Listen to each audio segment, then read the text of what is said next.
വിശുദ്ധ മത്തായി എഴുതിയ സുവിശേഷം അദ്ധ്യായം 9. തളർവാത രോഗിയെ സുഖപ്പെടുത്തുന്നു.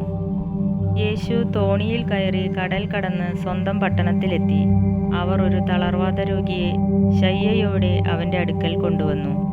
അവരുടെ വിശ്വാസം കണ്ട് അവൻ തളർവാത രോഗിയോട് അരുളി ചെയ്തു, മകനെ, ധൈര്യമായിരിക്കുക, നിന്റെ പാപങ്ങൾ ക്ഷമിക്കപ്പെട്ടിരിക്കുന്നു.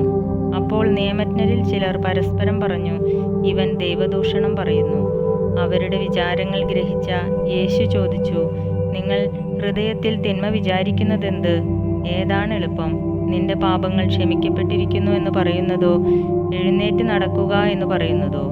ഭൂമിയിൽ പാപങ്ങൾ ക്ഷമിക്കാൻ മനുഷ്യപുത്രന് അധികാരമുണ്ടെന്ന് നിങ്ങൾ അറിയേണ്ടതിനാണിത്. അനന്തരം അവൻ തളർവാത രോഗിയോട് പറഞ്ഞു, എഴുന്നേറ്റ് നിന്റെ ശയ്യയും എടുത്ത് വീട്ടിലേക്ക് പോവുക. അവൻ എഴുന്നേറ്റ് വീട്ടിലേക്ക് പോയി. ഇത് കണ്ട് ജനക്കൂട്ടം ഭയചകിതരായി. മനുഷ്യർക്ക് ഇത്തരം അധികാരം നൽകിയ ദൈവത്തെ മഹത്വപ്പെടുത്തി. മത്തായിയെ വിളിക്കുന്നു. യേശു അവിടെ നിന്ന് നടന്നു നീങ്ങവേ മത്തായി എന്നൊരാൾ ചുങ്കസ്ഥലത്ത് ഇരിക്കുന്നത് കണ്ടു.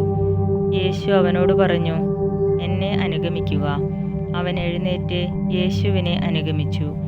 യേശു അവൻ്റെ ഭവനത്തിൽ ഭക്ഷണത്തിനിരുന്നപ്പോൾ അനേകം ചുങ്കക്കാരും പാപികളും വന്ന് അവനോടും ശിഷ്യന്മാരോടും കൂടെ ഭക്ഷണത്തിനിരുന്നു. ഫരിസേയർ ഇത് കണ്ട് ശിഷ്യന്മാരോട് ചോദിച്ചു, നിങ്ങളുടെ ഗുരു ചുങ്കക്കാരോടും പാപികളോടും കൂടെ ഭക്ഷിക്കുന്നത് എന്തുകൊണ്ട്? ഇത് കേട്ട് അവൻ പറഞ്ഞു, ആരോഗ്യമുള്ളവർക്കല്ല, രോഗികൾക്കാണ് വൈദ്യനെ കൊണ്ട് ആവശ്യം. ബലിയല്ല, കരുണയാണ് ഞാൻ ആഗ്രഹിക്കുന്നത് എന്നതിൻ്റെ അർത്ഥം നിങ്ങൾ പോയി പഠിക്കുക. ഞാൻ വന്നത് നീതിമാന്മാരെ വിളിക്കാനല്ല, പാപികളെ വിളിക്കാനാണ്.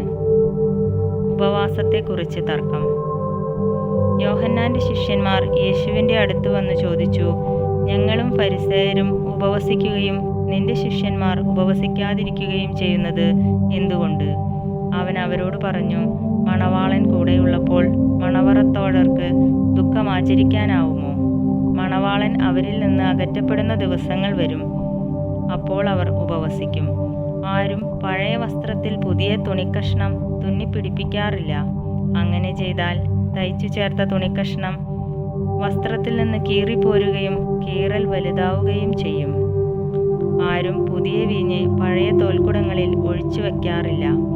അങ്ങനെ ചെയ്താൽ തോൽക്കുടങ്ങൾ പൊട്ടി വീഞ്ഞ് ഒഴുകിപ്പോവുകയും കുടങ്ങൾ നഷ്ടപ്പെടുകയും ചെയ്യും. അതിനാൽ പുതിയ വീഞ്ഞ് പുതിയ തോൽക്കുടങ്ങളിലാണ് ഒഴിച്ചു വയ്ക്കുക. അപ്പോൾ രണ്ടും ഭദ്രമായിരിക്കും. രക്തസ്രാവക്കാരി ഭരണാധിപന്റെ മകൾ. അവൻ അവരോട് സംസാരിച്ചു കൊണ്ടിരിക്കുമ്പോൾ ഒരു ഭരണാധികാരി അവനെ സമീപിച്ച് താണു വണങ്ങിക്കൊണ്ട് പറഞ്ഞു, എൻ്റെ മകൾ അല്പം മുമ്പ് മരിച്ചുപോയി. നീ വന്ന് അവളുടെ മേൽ കൈവയ്ക്കുമെങ്കിൽ അവൾ ജീവിക്കും. യേശുവും ശിഷ്യന്മാരും അവനോടൊപ്പം പോയി. 12 വർഷമായി രക്തസ്രാവം നിമിത്തം കഷ്ടപ്പെട്ടിരുന്ന ഒരു സ്ത്രീ പിന്നിലൂടെ വന്ന് അവൻ്റെ വസ്ത്രത്തിൻ്റെ വിളുമ്പിൽ സ്പർശിച്ചു. അവൻ്റെ വസ്ത്രത്തിൽ ഒന്ന് സ്പർശിച്ചാൽ മാത്രം മതി, എനിക്ക് സൗഖ്യം കിട്ടുമെന്ന് അവൾ ഉള്ളിൽ വിചാരിച്ചിരുന്നു. യേശു തിരിഞ്ഞ് അവളെ നോക്കി അരുളി ചെയ്തു, മകളെ, ധൈര്യമായിരിക്കുക, നിന്റെ വിശ്വാസം നിന്നെ രക്ഷിച്ചിരിക്കുന്നു. ആ നിമിഷം മുതൽ അവൾ സൗഖ്യമുള്ളവളായി. യേശു ഭരണാധികാരിയുടെ ഭവനത്തിലെത്തി. കുഴലൂത്തുകാരെയും ബഹളം വയ്ക്കുന്ന ജനങ്ങളെയും കണ്ടു പറഞ്ഞു, നിങ്ങൾ പുറത്തു പോവുകിൻ. ബാലിക മരിച്ചിട്ടില്ല, അവൾ ഉറങ്ങുകയാണ്. അവരാകട്ടെ അവനെ പരിഹസിച്ചു. ജനക്കൂട്ടത്തെ പുറത്താക്കിയ ശേഷം അവൻ അകത്ത് കടന്ന് അവളെ കൈക്ക് പിടിച്ച് ഉയർത്തി. അപ്പോൾ ബാലിക എഴുന്നേറ്റു. ഈ വാർത്ത ആ നാട്ടിലെങ്ങും പരന്നു. അന്ധർക്ക് കാഴ്ച നൽകുന്നു. യേശു അവിടെ നിന്ന് കടന്നു പോകുമ്പോൾ 2 അന്ധന്മാർ, ദാവീദിന്റെ പുത്ര, ഞങ്ങളിൽ കനിയണമേ എന്ന് കരഞ്ഞപേക്ഷിച്ചുകൊണ്ട് അവനെ അനുഗമിച്ചു. അവൻ ഭവനത്തിലെത്തിയപ്പോൾ ആ അന്ധന്മാർ അവൻ്റെ സമീപം ചെന്നു. യേശു അവരോട് ചോദിച്ചു, എനിക്കിത് ചെയ്യാൻ കഴിയുമെന്ന് നിങ്ങൾ വിശ്വസിക്കുന്നുവോ? ഉവ്വ് കർത്താവേ എന്നവർ മറുപടി പറഞ്ഞു. നിങ്ങളുടെ വിശ്വാസം പോലെ നിങ്ങൾക്ക് ഭവിക്കട്ടെ എന്ന് പറഞ്ഞുകൊണ്ട് അവൻ അവരുടെ കണ്ണുകളിൽ സ്പർശിച്ചു. അവരുടെ കണ്ണുകൾ തുറന്നു. ഇത് ആരും അറിയാനിടയാകരുത് എന്ന് യേശു അവരോട് കർശനമായി നിർദ്ദേശിച്ചു. എന്നാൽ അവർ പോയി അവൻ്റെ കീർത്തി നാടെങ്ങും പരത്തി. ഊമനെ സുഖമാക്കുന്നു. അവർ പോയിക്കഴിഞ്ഞപ്പോൾ പിശാച് ബാധിതനായ ഒരു ഊമനെ ജനങ്ങൾ അവൻ്റെ അടുക്കൽ കൊണ്ടുവന്നു. അവൻ പിശാചിനെ പുറത്താക്കിയപ്പോൾ ആ ഊമൻ സംസാരിച്ചു. ജനങ്ങൾ അത്ഭുതപ്പെട്ടു പറഞ്ഞു, ഇതുപോലൊരു സംഭവം ഇസ്രായേലിൽ ഒരിക്കലും കണ്ടിട്ടില്ല.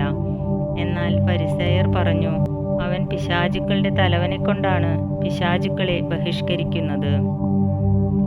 വിളവിൻ്റെ നാഥനോട് പ്രാർത്ഥിക്കുവിൻ.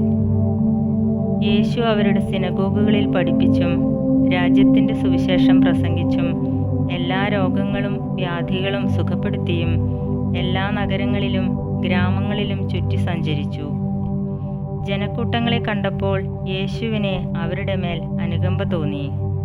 അവർ ഇടയനില്ലാത്ത ആടുകളെപ്പോലെ പരിഭ്രാന്തരും നിസ്സഹായരുമായിരുന്നു. അവൻ ശിഷ്യന്മാരോട് പറഞ്ഞു, വിളവധികം, വേലക്കാരോ ചുരുക്കം. അതിനാൽ തൻ്റെ വിളഭൂമിയിലേക്ക് വേലക്കാരെ അയക്കാൻ വിളവിൻ്റെ നാഥനോട് പ്രാർത്ഥിക്കുവിൻ.